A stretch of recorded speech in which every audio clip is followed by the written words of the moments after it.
Ya, Assalamualaikum warahmatullahi wabarakatuh. Selamat bertemu kembali di kuliah online bersama Andri Hermawan. Nah, video sebelumnya itu kita sudah bahas mengenai uh, block layout atau terus kemudian langsung kita rancang 3 dimensinya, tata letaknya, itu baru kantor. Nah, sekarang kita sudah mulai beranjak. Setelah bahas kantor, kita mulai arah kepada pergudangan atau dalam pergudangan dan pabrik. Tetapi yang kita perlu bahas terlebih dahulu adalah bagaimana mempelajari material handling atau bagaimana menangani material yang ada di pabrik atau di industri. Untuk itu kita dengarkan berikutnya. Definisi material handling adalah seni dan ilmu pengetahuan dari perpindahan penyimpanan, perlindungan, dan pengawasan material. Bagaimanapun juga, material yang ada di industri itu merupakan aset yang sangat nilainya tinggi, di mana penentuan proses material itu menjadi penentu utama. Penanganan material dalam jumlah yang tepat dari material yang sesuai tentunya harus kita benahi atau kita pelajari dalam kondisi yang baik, bisa juga pada tempat yang cocok, pada waktu yang tepat, pada posisi yang benar, dalam urutan yang sesuai dengan biaya yang murah dan menggunakan metode yang benar. Itu kira-kira apa yang dimaksud dengan material handling. Tujuan material handling menurut Myers tahun 1993 itu adalah menjaga atau mengembangkan kualitas produk, mengurangi kerusakan, dan memberikan perlindungan terhadap material. Jadi produk yang akan dihasilkan tergantung juga material yang akan diproses. Tentunya tergantung kepada penanganan dari material itu sendiri. Bagaimana kita menjaga sebuah material sebelum diproses atau bagaimana menangani kerusakannya dan perlindungannya. Berikutnya adalah meningkatkan keamanan dan mengembangkan kondisi kerja, dan juga dalam rangka meningkatkan produktivitas. Kemudian menjadi tujuan juga adalah meningkatkan tingkat penggunaan fasilitas. Jadi fasilitas yang kosong itu bisa kita manfaatkan supaya lebih bermanfaat. Mengurangi bobot mati dan juga sebagai pengawasan dari persediaan. Jenis peralatan dan perlengkapan itu banyak jenisnya, ada conveyor, ada crane dan hoist, kemudian truck, kemudian forklift, truk gudang, palet, hand truck, dan EVG. Oke, kita bahas satu-satu.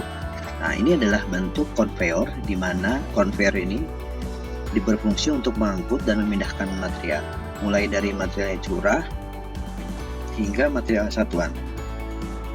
Menggunakan conveyor, Anda dapat bisa memindahkan material secara mudah dari satu tempat ke tempat lain secara kontinu berapapun jumlahnya.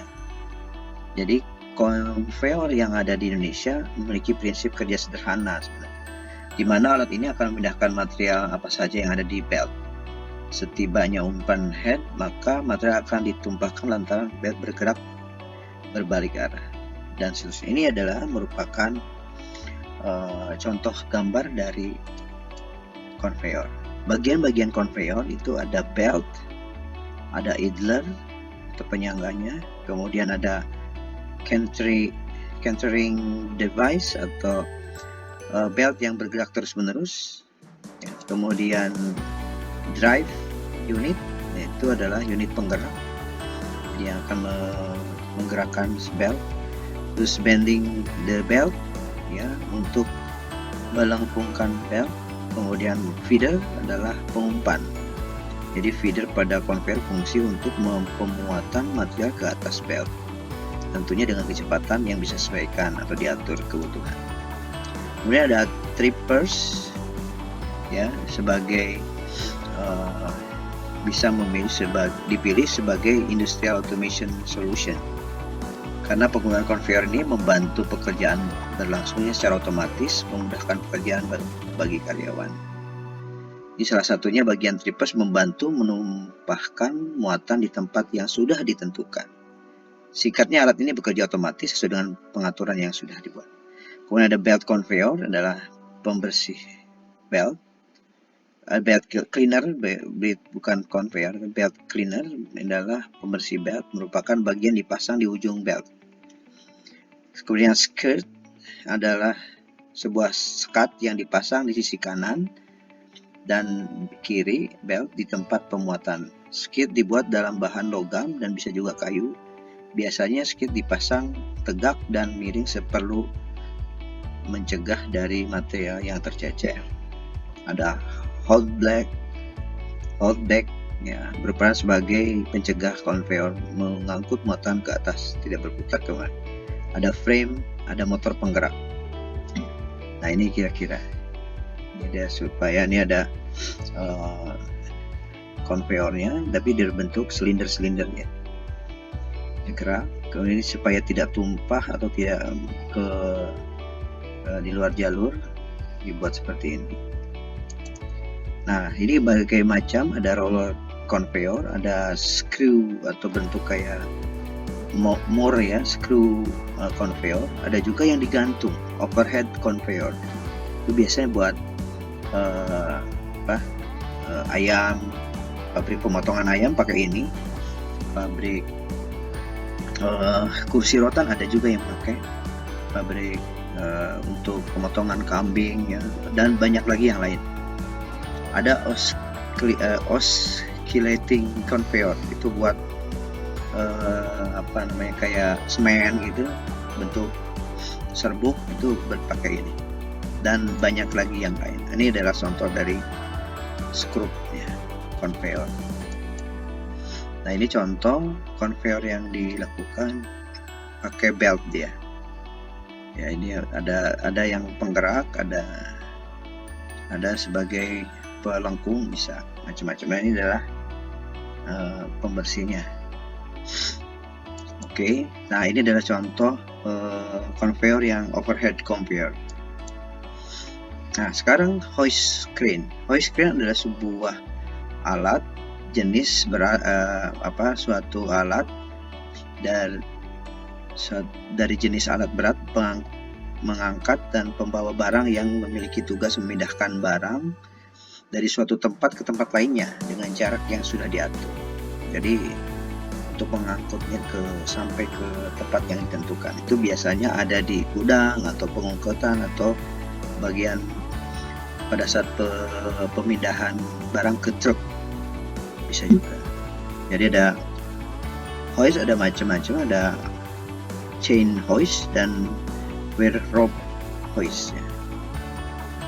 Nah, ini ada macam-macam bentuknya, ada overhead crane single girder, ada overhead crane double girder, semi gantry crane, ada gantry crane, ada juga suspension crane atau jeep crane. Ini macam-macam, tapi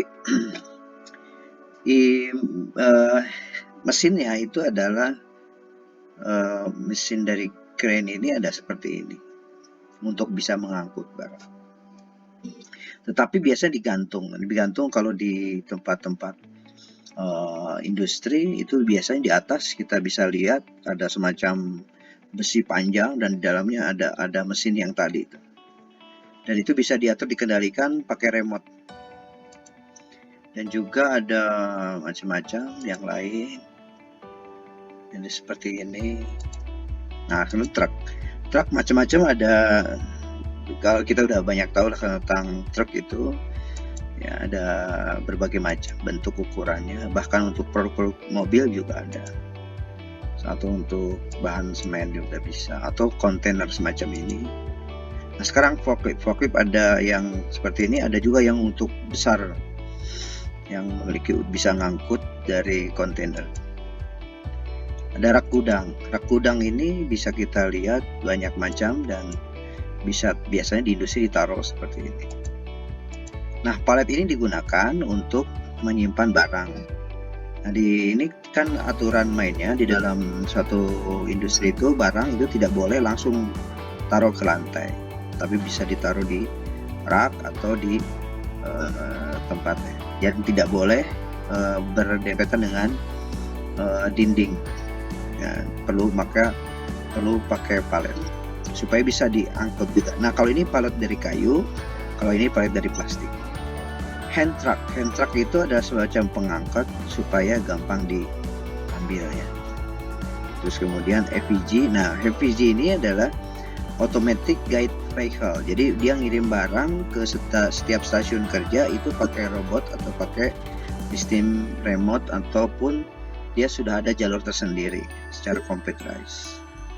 Ada berbagai macam secara otomatis. Pertimbangan perancangan sistem itu bisa material handling tergantung dari karakteristik material, tingkat aliran, tipe tata letak pabriknya. Oke, untuk sementara kita akan lanjut lagi ke video berikutnya.